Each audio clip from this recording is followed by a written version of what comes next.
الكريم أما بعد فأعوذ بالله من الشيطان الرجيم بسم الله الرحمن الرحيم رب اشرح لي صدري ويسر لي أمري واحلل عقدة من لساني يفقهوا قولي۔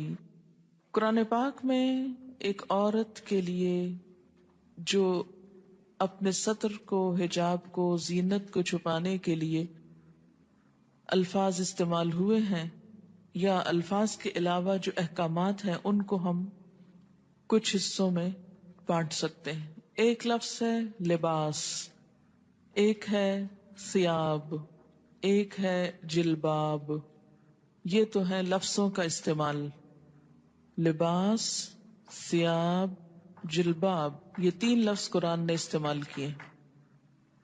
لباس کہتے ہیں اس کپڑے کو جو جسم ڈھانکتا ہے، لباس، ڈریس جس کو آپ کہتے ہیں، جیسے شرٹ ہے، پاجامہ ہے، جو جسم کے ساتھ لگا ہوتا ہے۔ ثیاب اور جلباب وہ کپڑا ہے جو لباس سے اوپر ہوگا۔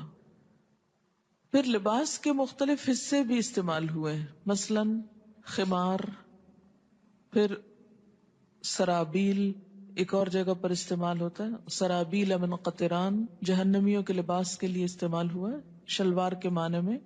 اسی طرح قمیص، تو ایک ہے قمیص جو اوپر کا لباس ہے، پاجامہ یا شلوار جو ہے وہ اس کو مکمل کرتا ہے۔ عورتوں کے لیے ایک زائد ڈریس ہے مردوں سے، اور وہ ہے خمار جس کا سورۃ النور میں ذکر ہوا ہے، دوپٹہ۔ یہ سب کچھ لباس میں شامل ہو جاتا ہے۔ اس کے بعد ثیاب اور جلباب باہر جانے کے لیے استعمال ہوتا ہے۔ یہاں بوڑھی عورتوں کو کیا کہا کہ باہر جاتے ہوئے پھر وہ بڑی چادر جس کو ثیاب ان کا بولا گیا وہ اتار دیں، کیونکہ اگر ثیاب سے مراد لباس ہوتا تو پھر آپ خود سوچ سکتے ہیں کہ اس کا معنی کیا بنتا ہے۔ سورۃ الاحزاب میں آتا ہے یا ایھا النبی قل لازواجک وبناتک ونساء المؤمنین یدنین علیہن من جلابیبہن۔ تو اس سے کیا پتہ چلتا ہے کہ گھر کے اندر تو لباس ہوگا، گھر کے باہر جلباب ہوگا، ثیاب ہوگا۔ کچھ زینت ایسی ہے کہ جو گھر کے اندر چھپانی ہوگی، اس کو ستر بولتے ہیں، جو ایک عورت عورت کے سامنے یا ایک مرد مرد کے سامنے چھپاتا ہے، یا ایک عورت اپنے محرم رشتہ داروں کے سامنے چھپاتی ہے، یا کچھ نامحرم رشتہ داروں کے سامنے، اور ایک حجاب ہے جو غیر محرم لوگوں کے سامنے استعمال کیا جاتا ہے۔ یہ ہے خلاصہ اس حکم کا جو ایک عورت کو اپنے جسم کی حفاظت کے لیے قرآن پاک میں دیا گیا ہے۔ پہلی چیز کیا ہے یہ سمجھ لیجئے کہ لباس کس کا نام ہے، ثیاب کس کا نام ہے، حجاب کس کو کہتے ہیں، کیونکہ حجاب کا لفظ بھی آتا ہے، یعنی لفظ حجاب بھی استعمال ہوا ہے۔ حجاب کہتے ہیں پردے، آڑ، اوٹ کو۔ سورۃ الاحزاب میں آتا ہے ازواج مطہرات کو حکم دیا گیا وَإِذَا سَأَلْتُمُوهُنَّ مَتَاعًا فَاسْأَلُوهُنَّ مِنْ وَرَائِ حِجَاب۔ جب تم ان سے کوئی چیز مانگو تو حجاب کے پیچھے سے مانگو۔ تو حجاب ضروری نہیں کہ جسم پر ہو، حجاب کا لفظ جسم کے لیے بھی استعمال ہو سکتا ہے، جسم کے اوپر کپڑے کے لیے، یا آڑ یا اوٹ کی بات ہے، مثلا دروازے کے اوپر جو پردہ لٹکا ہوا ہے، یا کسی بھی ایسی جگہ پر کہ جو عورتوں کے بیٹھنے کی جگہ ہے جس کے پیچھے وہ چھپ کر بیٹھی ہوئی۔ حجابہ کا مطلب ہوتا ہے چھپنا۔ یا بنی آدم، اے آدم کی اولاد۔ بنی ویسے تو ابن سے ہے اور اس کی جمع بنین ہے، اور مضاف ہونے کی وجہ سے نون اڑ گیا ہے تو بنی آدمہ رہ گیا بنین آدمہ کی بجائے، لیکن مراد اس سے مرد اور عورتیں سبھی ہیں۔ جب بنی آدم کہا جاتا ہے یا جیسے بنی اسرائیل کہا جاتا ہے تو اس سے مراد بنی اسرائیل کے صرف مرد نہیں، عورتیں بھی ہیں۔ تو یہاں بھی بنی آدم سے مراد مرد و عورت دونوں ہیں۔ اے آدم کے بچوں، اے آدم کی اولاد، اے انسانوں، قد انزلنا علیکم لباسا، یقیناً ہم نے تم پر لباس اتارا ہے، انزلنا ہم نے نازل کیا، علیکم تم پر، لباسن لباس، یعنی انسان کے اندر لباس پہننے کا جذبہ یا خیال ہم نے اس کے دل میں ڈالا. اسی لیے حضرت آدم علیہ السلام اور حضرت حوا کا جب شاہی لباس اترا، جنت کا لباس، تو کیا ہوا؟ فوراً ہی پتوں سے اپنے آپ کو ڈھانپنے لگے. تو یہ کیا تھا؟ وہی الہام یا وہی جبلت جس پر انسان پیدا ہوا ہے. قد انزلنا علیکم لباسا، ہم نے تم پر لباس اتارا ہے، یواری سوآتکم، جس کا مقصد کیا ہے؟ یواری، جو چھپاتا ہے، سوآتکم، تمہارے جسم کے قابل شرم حصوں کو، تمہاری شرم گاہوں کو. سوآت سوأتن سے ہے. لاش کے لیے بھی یہ لفظ پیچھے استعمال ہوا ہے. سو اس کا مادہ ہے، روٹ، جس کا مطلب ہی برا ہے، برائی. وریشا، اور زینت. ریش عربی میں پرندے کے پر کو کہتے ہیں. ریشتن فیدر کے لیے استعمال ہوتا ہے. پرندے عموماً اپنے پروں کی وجہ سے ہی پہچانے جاتے ہیں، اور یہ پر ان کے لیے پہچان کے علاوہ خوبصورتی کا ذریعہ بھی ہیں. اسی لیے ریشا کا ترجمہ زینت کیا گیا ہے. زینت کے علاوہ پر حفاظت کا ذریعہ بھی ہیں، گرمی سردی سے بچاؤ کا ذریعہ بھی. تو یہاں پر لباس کے دو مقاصد بتائے گئے. نمبر 1 کہ وہ جسم کو ڈھانپے، اور نمبر 2 انسان کو حسن بھی بخشے، انسان کے لیے زینت حاصل کرنے کا ذریعہ بھی ہو، خوبصورتی کا سامان بھی ہو. عموماً ہمارے ہاں یہ تصور پایا جاتا ہے کہ اگر کوئی شخص نیک ہے، پارسا ہے، تو اسے کھدر کا لباس پہننا چاہیے، یا بے ڈھنگا لباس ہونا چاہیے، یا اس کے ساتھ خوبصورتی کا کوئی تعلق نہیں. قرآن کی یہ آیت اس تصور کی تردید کرتی ہے. اگرچہ یہ ضرور ہے کہ لباس سادہ ہو، کمفرٹیبل ہو، انسان اسے پہن کر کام کر سکے، لیکن یہ نہیں کہا گیا کہ وہ دیکھنے والے کی شخصیت کو بدنما کر دے. جہاں تک یواری سوآتکم کا تعلق ہے، تو لباس کی 2 چیزیں بتائی گئیں کہ وہ شفاف نہ ہو، وصاف نہ ہو. شفاف کا مطلب کیا ہے؟ ٹرانسپیرنٹ نہ ہو. یواری، چھپائے. اگر کوئی لباس جسم کو چھپاتا نہیں، یواری کی صفت پوری نہیں کرتا، تو وہ بھی اسلامی لباس نہیں. اور دوسرا وصاف نہ ہو. وصاف کا کیا مطلب؟ اتنا ٹائٹ نہ ہو کہ جس سے جسم کے اعضاء الگ الگ نظر آنے لگے. نہ مردوں کے لیے یہ پسندیدہ ہے اور نہ ہی عورتوں کے لیے. اب آپ دیکھیں کہ یہ جو شرط لگائی گئی، یواری، جو چھپائے. اب ذرا سب اپنے اپنے لباس کو دیکھیں، کیونکہ بخاری اور مسلم کی حدیث ہے، صنفان من اہل النار لم ارہما، آگ میں جانے والوں کے 2 گروہ جنہیں میں نے نہیں دیکھا. ایک گروہ ان میں سے مردوں کے بارے میں ہے، ظالم حکمرانوں کے بارے میں ہے، اور دوسرا عورتوں کے بارے میں ہے. حدیث کے الفاظ ہیں، یہ میرے الفاظ نہیں کہ مت سوچیں کہ آپ یہ کیسی باتیں کر رہی ہیں اور ہم کو یہ ڈرا رہی ہیں اور یہ کہہ رہی ہوں. میں تو کوئی حیثیت نہیں رکھتی کہ آپ کو کچھ بھی کہوں. نبی صلی اللہ علیہ وسلم کے الفاظ ہیں، اور جو آپ پر ایمان لاتا ہے آپ کی بات کو بھی اسے ماننا چاہیے، ورنہ تو ماننے کا کوئی مقصد نہیں. اور اگر ہم چاہتے ہیں کہ قیامت کے دن آپ ہماری شفاعت کرائیں، آپ ہمیں حوض کوثر سے پانی پلائیں، حشر کے میدان میں جہاں اتنی گرمی ہوگی کہ ہر شخص، حدیث میں آتا ہے ہر شخص عطش عطش، پیاس پیاس کی رٹ لگائے ہوئے ہوگا، کہ ہر شخص پسینے میں ڈوبا ہوا ہوگا، جس کی تھوڑی سی جھلک آپ کو ہلکی سی، اس سے 70 گنا 70 ڈگری ٹیمپریچر زیادہ کہہ لیں. سورج قریب ہوگا، کوئی چھت سایہ بھی نہ ہوگا سوائے رحمان کے عرش کے سائے کے، کہ جس کے نیچے مخصوص لوگ جا سکیں گے، ہر ایک نہیں پہنچ سکے گا وہاں. تو آپ صلی اللہ علیہ وسلم اپنی امت کو حوض کوثر سے پانی پلائیں گے، اور جس کو ایک دفعہ پلائیں گے دوسری دفعہ اس کو پیاس نہ لگے گی۔ ہم اپنے اس لباس میں آپ کے سامنے جا سکتے ہیں؟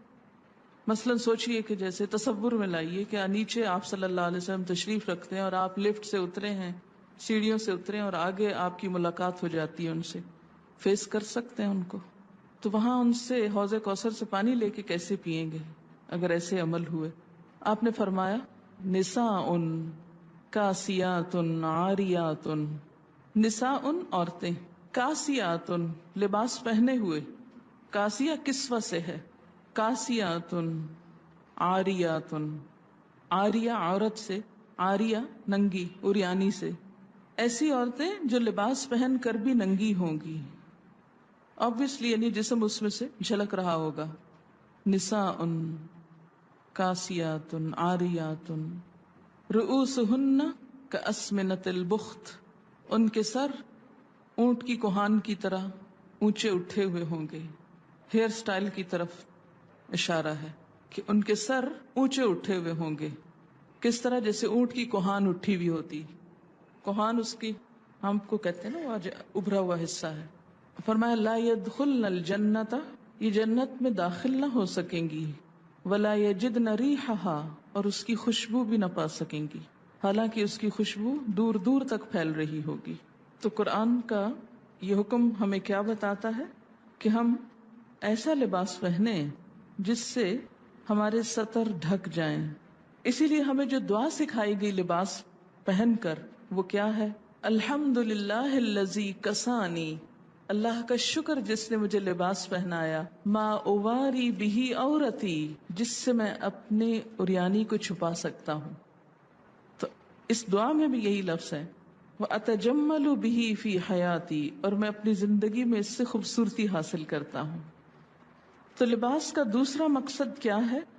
وریشا، خوبصورت لباس ہو، خوبصورتی پسندیدہ ہے، لباس میں ڈیزائننگ میں حرج نہیں۔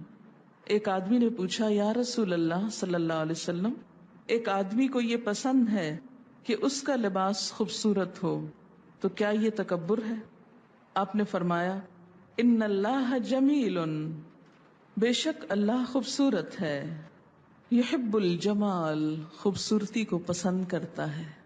اللہ تعالیٰ خود خوبصورت ہے، خوبصورتی کو پسند کرتا ہے۔ تکبر تو حق کو نہ ماننے اور دوسروں کو حقیر سمجھنے کا نام ہے۔ تکبر کیا ہے؟ حق کو نہ ماننا، بات سمجھ بھی آ جائے قبول نہ کرنا۔ جیسے آج یہ بات ہوئی، اب آپ میں سے کچھ لوگ اپنے عمل کو بدل لیں گے اور کچھ پرواہ بھی نہیں کریں گے، کوئی نہ کوئی تعویل ڈھونڈ لیں گے، کسی کا تو کچھ نقصان نہیں اس میں، ان کا اپنا ہی ہے۔ فرمائے تکبر تو حق کو نہ ماننا اور دوسروں کو حقیر سمجھنا ہے۔ البتہ شہرت کے لیے لباس پہننے پر وعید ہے، شہرت کا لباس، دکھاوے کا، دوسروں کو مروب کرنے کا۔ حدیث پاک میں ہے من لبس ثوب شہرت فی الدنیا البسہ اللہ ثوب مذلت یوم القیامہ، جو شخص دنیا میں شہرت کا لباس پہنے گا اللہ قیامت کے دن اسے ذلت کا لباس پہنائے گا۔ مشکات کی روایت ہے لباس قیمتی بھی ہو سکتا ہے لیکن اپنی حیثیت کے مطابق، اسراف نہ ہو، یہ نہیں کہ کھانے کو ہے نہیں اور ساری آمدنی لباس پر لگ رہی ہے، پوری کی پوری تنخواہ خواتین کی صرف لباس کی خریداری میں چلی جائے تو یہ اسراف ہوگا۔ مثلاً آپ صلی اللہ علیہ وسلم نے ایک مرتبہ ایک چادر پہنی جس کی قیمت 1000 روپے کے برابر تھی۔ اب 1000 روپے کی ویلیو بھی بدلتی رہتی ہے۔ اسی طرح امام ابو حنیفہ رحمت اللہ علیہ کی ایک چادر تھی جس کی قیمت 400 اشرفیاں تھی۔ 400 اشرفیاں، اشرفی کس کا سکہ ہوتی؟ سونے کا۔ تو اس سے آپ اندازہ لگائیں کہ کتنی مہنگی ہوگی۔ خاص خاص موقعوں پہ پہنتے تھے۔ اس کا یہ مطلب نہیں کہ ہم لاکھوں کا دلہن کا جوڑا بنا کے بیٹھ جائیں کہ امام ابو حنیفہ کی چادر ایسی تھی۔ وہ جوڑا اور اس میں بہت فرق ہے۔ مسند علم پر قیمتی لباس پہن کر بیٹھنا وہ اور چیز ہے، لیکن ایک دکھاوے کے لیے، ایک ریاکاری کے لیے، دوسروں پہ روب جمانے کے لیے اتنا پیسہ خرچ کرنا بالکل مختلف چیز ہے۔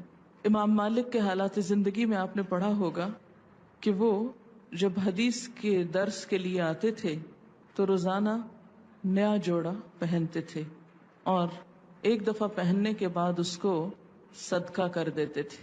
یعنی جو لباس ایک دفعہ پہنتے تھے وہ دوبارہ نہیں پہنتے تھے. نہایت خوبصورت، صاف ستھرا، عمدہ لباس ہوتا. جب ان سے پوچھا گیا کہ آپ ایسا کیوں کرتے ہیں تو وہ کہتے کہ نبی صلی اللہ علیہ وسلم کی حدیث یا آپ کی مجلس کے وقار کے لیے، کیونکہ ہر مجلس کا ایک وقار ہوتا ہے. اتنے بڑے انسان کے نام پر قائم کی ہوئی مجلس میں سب سے بہترین لباس پہنتا ہوں، اور جب مجلس ختم ہوتی لباس اتارتے اور صدقہ کر دیتے، اپنے شاگردوں کو دے دیتے. ان کے ہاں ایسا ہوتا تھا کہ مختلف لوگ مسلسل آتے، کچھ عرصہ رہتے، ان سے سیکھتے، پھر آگے چلے جاتے. تو یہ طالب علم بھی ہوتے تھے، مسافر بھی ہوتے تھے. اور ان کے پاس یہ لباس کہاں سے آتے تھے؟ ان کے مختلف شاگردوں کی طرف سے، جو چلے جاتے وہ پھر بعد میں ہدایہ بھیجتے اور وہ ان کو ان کی خوشی کی خاطر استعمال کرتے اور ساتھ ہی صدقہ کر دیتے. ہمارے ہاں تو تصور ہے نا کہ صدقہ صرف اس چیز کا ہو سکتا ہے جو گھسی پٹی بیکار فضول ہو جائے، جس کا اب آئندہ کوئی استعمال ہے ہی نہیں، اس کو صدقہ کر دو. لیکن کوئی چیز جو استعمال کے تھوڑے سے بھی قابل ہو اسے رکھے رکھو، چاہے استعمال کا موقع ملے یا نہ ملے. تو اصل چیز جس سے بچنا چاہیے وہ دو ہیں، ایک تو ریاکاری، اسراف، اور دوسرے بے حیائی کا لباس. لباس انسان کی شخصیت کا بھی پتہ دیتا ہے. لباس انسان کے باطن کا رنگ ہوتا ہے کہ وہ اندر سے کیسا ہے. جیسا وہ اندر سے ہوتا ہے ویسے ہی وہ لباس پہنتا ہے. پریکٹیکل نہیں ہوتا. پڑھاتے وقت اگر ساتھ یہ بھی دکھایا جائے تو تھوڑی سی فیلنگ اچھی آتی ہے کہ اللہ تعالیٰ نے کیا کیا خوبصورتی پیدا کی اور کس کے لیے پیدا کی. یہ پرندے ادھر ادھر اڑتے پھرتے ہیں، ان بیچاروں کو تو خود تو کلرز پتہ نہیں اپنے نظر بھی آتے ہیں کہ نہیں. یہ کلرز دیکھنے کی صلاحیت بھی انسان کو ملی. ہم انسان ایکسٹریم پہ چلے جاتے ہیں. ہماری ایکسٹریمز کیا ہیں کہ یا تو دین کے نام پہ، تقوی کے نام پہ ہم بالکل بدھو بن جاتے ہیں اور دنیا کی کسی چیز سے کوئی فائدہ نہیں اٹھانا چاہتے. ملنگ کہلانا دوسرے لفظوں میں نیک کہلانا ہے. اسلام میں کسی ملنگی کا کوئی تصور نہیں. یہ بعد کے نظریات ہیں. سادھو اور بھکشو اور معلوم نہیں کیا کچھ. اللہ تعالیٰ نے اپنی یہ تخلیق ہمیں سکھانے کے لیے، ہمیں دکھانے کے لیے پیدا کی ہے. کس کے لیے ہے یہ سب کچھ؟ اللہ تعالیٰ فرماتے تمہارے لیے. ہمارے لیے کیا؟ کہ ہم اس سے سبق سیکھیں. انسان نے جانوروں سے بھی بہت کچھ سیکھا ہے. اپنی حیثیت کے اندر رہتے ہوئے، اپنی شخصیت کے مطابق ساتر لباس، خوبصورت لباس، خواہ پینٹنگ ہو، کڑھائی ہو، مکیش ہو، تلہ ہو اور کچھ اور ہو جو آپ کو آتا ہے اور مجھے نہیں آتا، یہ سب کچھ منع نہیں ہے. لیکن موقع کی مناسبت سے، حدود کے اندر رہتے ہوئے اور پہلی شرط مانتے ہوئے. یواری سوآتکم. معلوم نہیں شیطان نے ہمیں کیوں سجھا دیا کہ ننگا ہونا زیادہ خوبصورتی ہے اور جسم کی نمائش کو خوبصورتی بنا دیا. سی تھرو کپڑے پہنانا زیادہ عقل مند کہلانے کا سبب سمجھایا، حالانکہ ایسا نہیں ہے. سارے جانوروں کے لباس اللہ نے خود ہی پہنا دیے اور وہ بےچارے ایک ہی ڈیزائن میں رہتے ہوئے دنیا سے چلے جاتے ہیں، جبکہ انسان کو ایک لباس نہیں دیا، اس کو سکن کلر دیا جس کے اوپر ہر خوبصورت چیز نمایاں ہو جاتی. آپ دیکھیں نا سکن کلر کا کارپیٹ ہو تو اس کے اوپر فرنیچر کتنا نکھرتا ہے. تو اسی طرح آپ کو اللہ نے سکن کلر کا جسم دیا جس کے اوپر خوبصورت رنگوں کے لباس، خوبصورت کڑھائیوں کے لباس آپ کے لیے حسن کا سبب ہے. یہی اگر آپ کی سکن بلو کلر کی ہوتی تو آپ کتنے لمیٹڈ کلرز پہن سکتے تھے، کیونکہ بلو کے اوپر ہر کلر پھر سوٹ نہیں کرتا. اسی طرح اگر آپ گرین ہوتے، سوچے نا تھوڑا سا، تو کیا نظر آتے. کتنی وسیع چوائس دی ہے اللہ نے آپ کو.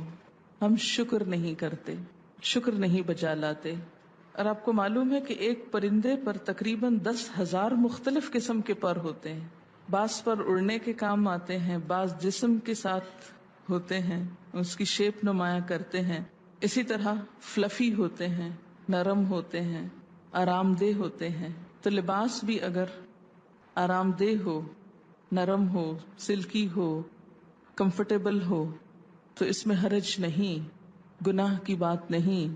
ہاں، مردوں کے لیے سلک حرام قرار دی گئی. اگر ان کے لیے حلال ہوتی تو شاید عورتوں کے حصے میں بہت تھوڑی آتی. حدیث ہے آپ صلی اللہ علیہ وسلم جب کوئی نیا کپڑا پہنتے تو اس کا نام لے کر فرماتے کہ اللہ نے مجھے یہ عنایت فرمایا، اور پھر دعا پڑھتے اللہم لک الحمد انت کسوتنیہ اسألک خیر ما صنع لہ واعوذ بک من شرہ وشر ما صنع لہ. اے اللہ، تیرے لیے ہی سب تعریف ہے جیسا کہ تو نے مجھے یہ کپڑا پہنایا. میں تجھ سے اس کی بھلائی اور اس چیز کی بھلائی کا سوال کرتا ہوں جس کے لیے یہ بنایا گیا، اور میں تیری پناہ چاہتا ہوں اس کی برائی سے اور اس چیز کی برائی سے جس کے لیے یہ بنایا گیا. ایک اور دعا ہے اللہم انی اسألک من خیرہ وخیر ما ہوا لہ واعوذ بک من شرہ وشر ما ہوا لہ. ترجمہ ہے اے اللہ، میں آپ سے اس کپڑے کی بھلائی کا اور یہ جس مقصد کے لیے ہے اس کی بھلائی کا سوال کرتا ہوں. جس مقصد کے لیے یہ کپڑا پہنا ہے اس کی بھی بھلائی کا سوال. اتنا خوبصورت ذہن موڑتا ہے نا اسلام اچھی طرف. کپڑا پہنو، کسی خاص اوکیزن کا کپڑا پہن رہے ہو، اور ہو سکتا ہے آپ کپڑے تو خوب پہن جائیں اور وہ سارا اوکیزن برباد ہو جائے، تو اس اوکیزن کے لیے بھی دعا مانگی جا رہی ہے. ساتھ ہی اگر آپ یہاں آنے سے پہلے یہ دعا پڑھیں تو اس سارے کام کی بھلائی کی دعا ہو جائے گی. اور اس کی برائی سے، یعنی اس لباس کی برائی سے اور یہ جس مقصد کے لیے ہے اس کی برائی سے تیری پناہ چاہتا ہوں، تا محفوظ بھی رہیں گے. حضرت عمر فرماتے ہیں نبی صلی اللہ علیہ وسلم نے فرمایا نئے کپڑے پہنتے ہوئے یہ دعائیں پڑھیں الحمدللہ الذی کسانی ما اواری بہ عورتی واتجمل بہ فی حیاتی. سب تعریف اللہ کے لیے ہے جس نے مجھے یہ کپڑا پہنایا جس سے میں اپنے شرم کی چیز چھپاتا ہوں اور اپنی زندگی میں اس کے ذریعے خوبصورتی حاصل کرتا ہوں. اور پھر پرانے کپڑے کو صدقہ کر دے تو زندگی میں اور مرنے کے بعد خدا کی حفاظت اور خدا کے چھپانے میں رہے گا، یعنی اس کا عیب ڈھک جائے گا. جب ننگا ہوتا ہے نا تو فرشتے ساتھ چھوڑ دیتے ہیں جو حفاظت کرتے ہیں. جو ہی فرشتے ساتھ چھوڑتے شیطان حملہ آور ہوتا ہے. اگر آپ بسم اللہ پڑھ کر اپنے لباس اتار کر چینج کرتے وقت یا نہاتے وقت تو انشاءاللہ تعالی بہت سی چیزوں کے شر سے محفوظ رہیں گے. اس کے بعد فرمایا وَلِبَاسُ التَّقْوَى، اور تقوی کا لباس. ایک لباس انسان کے ظاہر کا ہے اور ایک لباس انسان کے باطن کا ہے. تقوی کہاں ہے؟ دل میں. التقوی ہاں ہونا، تقوی یہاں ہے، اندر ہے، دل میں ہے. تو دل کا لباس جس طرح ظاہر کو خوبصورت بنانا ضروری ہے اور اس کو چھپانا ضروری ہے، اسی طرح باطن کو بھی، اندر کو بھی خوبصورت بنانا ضروری ہے. ظاہر تو لوگ دیکھتے ہیں، باطن اللہ دیکھتا ہے. لیکن اندر کے لباس کو خوبصورت بنانے کے لیے جسے صرف اللہ دیکھتا ہے اس کے لیے ہم کیا کرتے ہیں؟ لباس التقوی، تقوی کا لباس باہر بھی ہوگا. ظاہر ہے کہ وہ جب اللہ کی مرضی کے مطابق ہوگا تو تقوی کا ہوگا، اور اگر شیطان کی مرضی کے مطابق ہے، یاد رکھیے شیطان نے لباس اتروائے تھے. تو اگر ہم اللہ کی مرضی کا نہیں پہنیں گے تو مطلب کیا ہے کہ شیطان کی مرضی کا ہے، تو وہ تقوی کا لباس نہیں ہو سکتا جو ایک شیطانی لک دیتا ہو یا شیطان کو خوش کرتا ہو. اور اسی طرح اندر کا لباس، دل کا لباس اللہ کا خوف. تقوی کیا ہے؟ اللہ کا خوف، حق کو مان لینا، اپنے لیے اور دوسروں کے لیے ایک ہی معیار، خود کو بندہ سمجھنا، تواضع اختیار کرنا، یہ سب کچھ اندر کے لباس میں ہے. اپنے دل کو اپنے اندر کو حسد، بغض، نفرت، عداوت سے پاک کرنا. وہ چیزیں جو ہم ظاہر نہیں کر سکتے اندر بھی جمع نہ کر کے رکھیں. آپ کسی سے نفرت کرتے ہیں، ظاہر نہیں کر سکتے تو کوشش کریں اندر سے بھی نکل جائے، اس پہ توجہ نہ دیں. پھر فرمایا ذالک خیر، یہ اچھا ہے، یہ زیادہ اچھا لباس ہے. ظاہری لباس پہ تو بہت وقت لگاتے ہو، توجہ دیتے ہو، اندر کے لباس کو بھی توجہ دو، اور یہ زیادہ اچھا ہے. جسے تقوی کا لباس مل گیا اسے سب کچھ مل گیا. لعلہم یذکرون، شاید کہ وہ نصیحت پکڑیں، شاید کہ بات سمجھ جائیں. اللہ تعالیٰ یہ کیوں کہہ رہے ہیں شاید کہ؟ یہ کیوں نہیں کہتے وہ ضرور مان جائیں گے، ضرور نصیحت قبول کریں گے؟ اللہ تعالیٰ سچ فرما رہے ہیں نا، شاید کہ.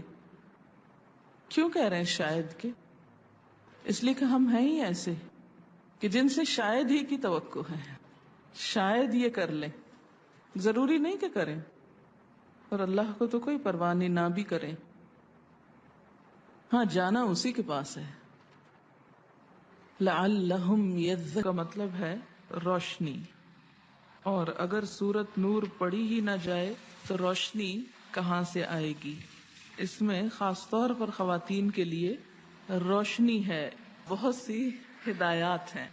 سب سے پہلی آیت ہے سورتن، ایک سورت ہے، انزلناہا، جسے ہم نے نازل کیا ہے، وفرضناہا، اور اس کو ہم نے فرض کیا ہے، یعنی لازم قرار دیا ہے.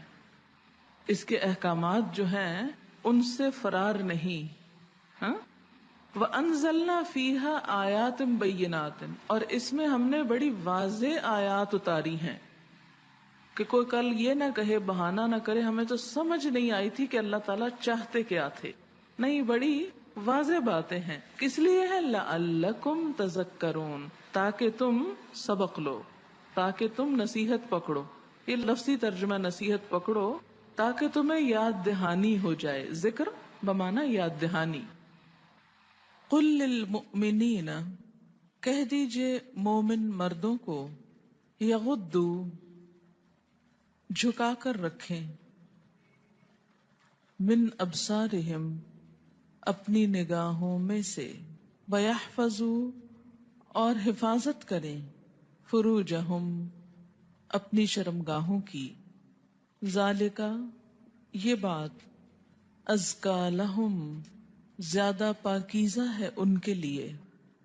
ان اللہ، بے شک اللہ تعالی، خبیرن، باخبر ہے، خبر رکھنے والا ہے، بما یصنعون، ساتھ اس کے جو کچھ وہ کر رہے ہیں.